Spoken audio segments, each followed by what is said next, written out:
Hello parents, आज का जो मैंने वीडियो बनाया ये बेसिकली मैंने पेरेंट्स के लिए बनाया और उन पेरेंट्स के लिए बनाया है जिनके बच्चे मैथ्स में वीक है। मैं खुद फिज़िक्स और मैथ्स पढ़ाता हूँ और मैंने सभी टाइप के बच्चों को पढ़ाया है, जो बहुत ही ज़्यादा स्मार्ट है, उसमें जो ऐसे बच्चे हैं जो अच्छे हैं लेकिन उनको थोड़ा बहुत पीछे का नहीं आता, जिसकी वजह से उनकी आगे आगे की सारी क्लास ख़राब हो रही हैं। और कुछ ऐसे बच्चे मिलते हैं जिनको कुछ भी नहीं आता। ओके, आज बेसिकली मैं वो सेकंड और थर्ड टाइप के बच्चों के बारे में बात करूँगा और पेरेंट्स को इस चीज़ को अंडरस्टैंड करने में मदद करूँगा कि आपका बच्चा क्यों मैथ्स में वीक है। ओके, जब मैंने टीचिंग स्टार्ट की तो मैंने एक चीज़ देखी कि what is the difference between a student जो किसी चीज़ को बहुत फटाफट कर लेता है किसी सम को, और कोई ऐसा बच्चा जो उसको नहीं कर पाता। ठीक है, तो one of the main reason जो मैंने देखे वहाँ पर उसमें ये है कि उनको सबसे पहले मल्टीप्लिकेशन नहीं आता और उनको ये डिवीज़न प्रॉपरली नहीं आता। ओके, मल्टीप्लिकेशन में टेबल्स होते हैं एंड डिवीज़न सबसे इम्पॉर्टेंट चीज़। आपको टेबल्स आता होगा तो उसके बाद हम डिवीज़न सिखाते हैं। अब मल्टीप्लिकेशन डिवीज़न बच्चे को फर्स्ट स्टैंडर्ड से सिखाया जाता है, first standard, second standard, third standard. मुझे याद है कि जब मैं सेकंड में था तो मैं 6 का टेबल एक बार पढ़ रहा था अपने ट्यूशन में। मेरे यहाँ पर 9th का बच्चा आता है उसको टेबल नहीं आते, 8th का बच्चा आता है उसको टेबल नहीं आता है। तो जब तक आपको टेबल आपके दिमाग में नहीं है कि मैं आपको पूछूँ 7 8 से कितना होता है, 9 4 से कितना होता है, तब तक आपका मैथ्स स्लो ही रहेगा। क्योंकि कभी भी न्यूमेरिकल आएगा, कभी भी एक सिंपल से सिंपल सम आएगा, तो आपको वहाँ पर टेबल आना ही चाहिए, क्योंकि तभी आप उस चीज़ को फटाफट कर पाएंगे। ओके, फिर मल्टीप्लिकेशन के बाद जो नेक्स्ट चीज़ आती है वो डिवीज़न है।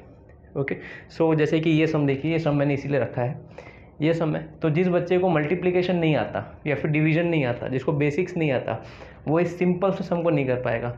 ये सम कोई 7th स्टैंडर्ड का बच्चा, कोई 8th स्टैंडर्ड का बच्चा आराम से कर लेगा। लेकिन मेरे पास बच्चे आते हैं जो 9th में होते हैं, 10th में होते हैं, वो लोग इस सिंपल सी चीज़ को नहीं कर पाते हैं। क्यों नहीं कर पाते? क्योंकि उनके जो बचपन के जो कॉन्सेप्ट्स है, first standard, second standard, third standard, fourth standard, fifth standard तक के, वो बिल्कुल भी क्लियर नहीं है, या फिर उन्होंने उस चीज़ पे मेहनत ही नहीं की है, या फिर एक बार पढ़ के छोड़ दिया। आपको अगर आपके बच्चे को अच्छा करना है तो सबसे पहला चीज़ करिए कि उसको टेबल्स उसके ज़ुबान पे होने चाहिए। दूसरी चीज़, उसको डिवीज़न की बहुत ज़्यादा प्रैक्टिस करनी है। जितना ज़्यादा डिवीज़न प्रैक्टिस करोगे उतना ज़्यादा मैथमेटिक्स में आप अच्छे होते जाओगे। फाइन। अगर मैं किसी होशियार बच्चे, किसी वीक स्टूडेंट को इसको दूँ कि इसको सॉल्व करके दिखाओ, कि इसमें ये आर की वैल्यू निकाल के दिखाओ, okay, they will take up to at least 10 minutes, 10 minute लगेंगे उसको इस सिंपल सम को करने में। वो मल्टीप्लाई करते बैठेगा, फिर वो डिवीज़न करने जाएगा तो डिवीज़न में 10 मिस्टेक करेगा, ये होगा। ओके, ये जो हम सीरीज़ बनाने वाले हैं, इस यूट्यूब सीरीज़ में मैं मोस्टली जो भी वीडियोस डालूँगा वो बच्चा कहाँ कहाँ समस करने में फंसता है वो सभी चीज़ों के बारे में डालूँगा, जिससे आपको बहुत हेल्प होगी। क्योंकि जब मैं पढ़ाता हूँ बच्चों को तो मैं एक चीज़ देखता हूँ कि समझ लो मैं 9th और 10th को पढ़ा रहा हूँ या फिर 11th 12th को भी पढ़ा रहा हूँ। व्हाट आई फाइंड कि बच्चे को पीछे का कॉन्सेप्ट ही नहीं आता है, सिंपल सा डिवीज़न नहीं आ रहा है, सिंपल सा मल्टीप्लिकेशन नहीं आ रहा है, और भी बहुत सारी चीज़ें होती हैं जो मैं फ़िलहाल नहीं बता पाऊँगा, लेकिन उन चीज़ों को मैं अपने वीडियो में ज़रूर कवर करूँगा। तो एज अ पेरेंट आपकी सबसे पहले रिस्पॉन्सिबिलिटी क्या है कि मेरे बच्चे को टेबल्स आए अच्छे से और उसको डिवीज़न आए। क्योंकि टेबल्स और डिवीज़न आई थिंक किसी ने भी अगर नॉर्मल बेसिक पढ़ाई की है तो पढ़ा सकता है। ठीक है, किसी ने 10th तक भी पढ़ाई की है तो अपने बच्चों को पढ़ा सकता है। तो इसीलिए हर टाइप के पेरेंट्स के लिए ये रिक्वेस्ट है कि आप टेबल्स और डिवीज़न उसको अच्छे से कराइए, बाकी चीज़ें मैं संभाल लूँगा। ओके, हम इस सीरीज़ में बहुत सारी चीज़ें देखेंगे। इस सीरीज़ में बहुत मज़ा आएगा। 15 से 20 लेक्चर्स की आई थिंक ये सीरीज़ होगी, जिसमें मैं जहाँ जहाँ बच्चे फंसते हैं, जहाँ जहाँ मैंने अपने एक्सपीरियंस से देखा है कि बच्चा फंसता है, ठीक है, कभी कभी मैं देखता हूँ कि बच्चा स्मार्ट रहता है, बच्चा उसका दिमाग भी शार्प है, लेकिन उसका पीछे का क्लियर नहीं है, इसलिए वो नहीं कर पा रहा है। ओके, समझ लो कि मेरे क्लास में 20 जन बैठे हैं, 10 जन बैठे हैं, तब क्या होता है कि अगर मैं कोई नया कॉन्सेप्ट पढ़ा रहा हूँ 10th स्टैंडर्ड का, और बच्चा को 7th और 8th का एक कॉन्सेप्ट नहीं क्लियर है। ओके, एक सिंपल सा एग्जांपल देता हूँ। लेट्स से कि ये है कि 4x into 2y plus 2z, ये एक सिंपल सा मैथमेटिक, खाली बस आपको एक्सपांशन करना है। ओके, कहीं कहीं मैं देखता हूँ कि बच्चा है होशियार, उसको सब आ रहा है, वो यहाँ पर आके फंस जाता है।